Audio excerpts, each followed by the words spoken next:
تمام مطالب کے سلسلے میں سیر حاصل مطالعہ فرمائیں کتابوں میں. بزرگان دین نے بڑی بڑی کتابیں اس سلسلے میں تالیف کی ہیں تاکہ ہمارے معارف کامل ہو جائیں.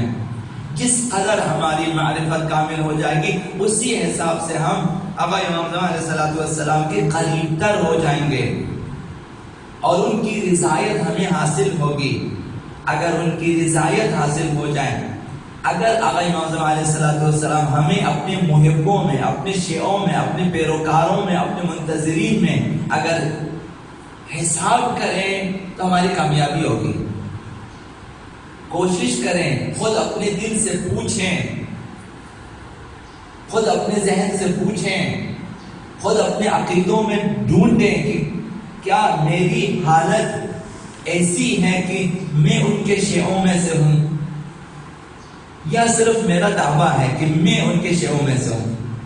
آیا خدا کا امام زمان بھی ہمیں قبول کرتے ہیں بعنوان شیعہ مہدوی، بعنوان منتظر حقیقی کا امام زمان، بعنوان زمین ساز ظہور کا امام زمان؟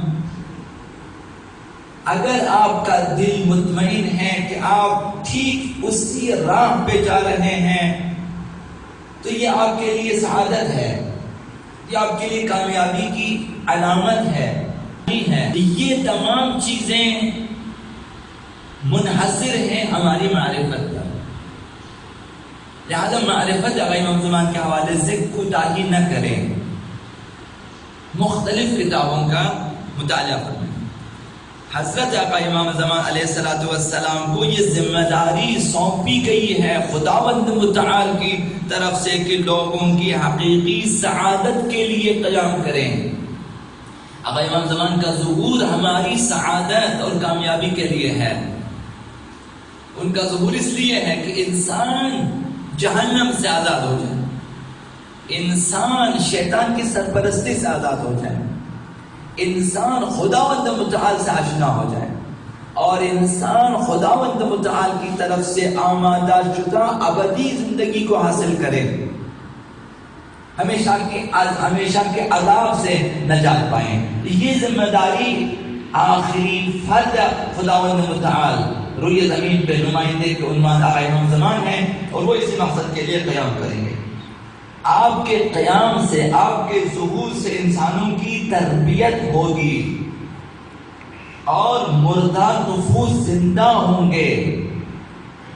عرض کرنا یہ ہے کہ اس دن جو لوگ زندہ ہوں گے ان کی اہمیت وہ نہیں ہے جو آج آپ زندہ ہو جائیں، جو اہمیت اس کی ہے آپ آقا امام زمان کے برناموں میں شامل ہو جائیں، نہ ان کی اس انتظار میں کہ ایک دن وہ ظہور فرمائیں اور میں بھی زندہ ہوں. جب وہ آ جائیں گے پھر میرا نفس زندہ ہوگا، پھر میں تربیت حاصل کروں گا. کیا معلوم کہ اس وقت تک ہم زندہ رہیں یا نہ رہیں.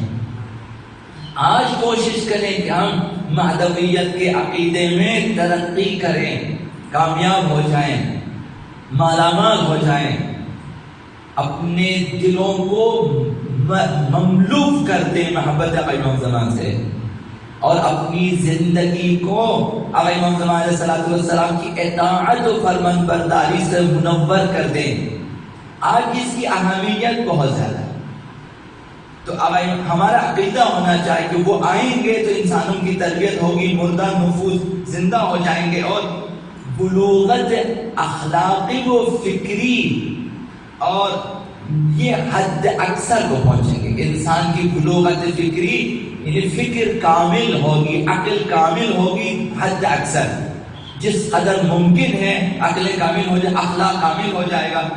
اور آقا امام علیہ السلام لوگوں کے ناسالم بینش و روش و منش میں تغییر لائیں گے. اس وقت جو حالت انسان کی وہ نہیں رہے گی، انسانوں کا اخلاق بدل جائے گا، اخلاق الہی ہو جائے گا بلوغت فکری و عقلی و علمی کی وجہ سے. اور اسی طرح سے لوگوں کے کردار میں تبدیلی آ جائے گی. ظہور آقا امام زمان سے یہ ہوگا. البتہ ان تمام باتوں کو اپنی معرفت کے حوالے سے ہمیں جاننا چاہیے. آپ انسانی معاشرے کی بنیادی مشکلات کی جڑیں ختم کریں گے۔ آقا امام زمان کا ظہور ہوگا، اور جب آقا امام زمان کی حکومت قائم ہوگی، اس کے بعد کسی بھی قسم کی کوئی مشکل انسانی معاشرے میں باقی نہیں رہے گی۔ بیماریوں کی مشکلات ختم ہو جائے گی، غربت کی مشکلات بھی ختم ہو جائے گی، اور حتی اخلاقی مشکلات ختم ہو جائے گی۔ جیسا کہ آپ سنتے ہیں اور آپ پڑھتے ہیں کہ حتی جو شیطان بھی ختم ہو جاتا ہے۔ شیطان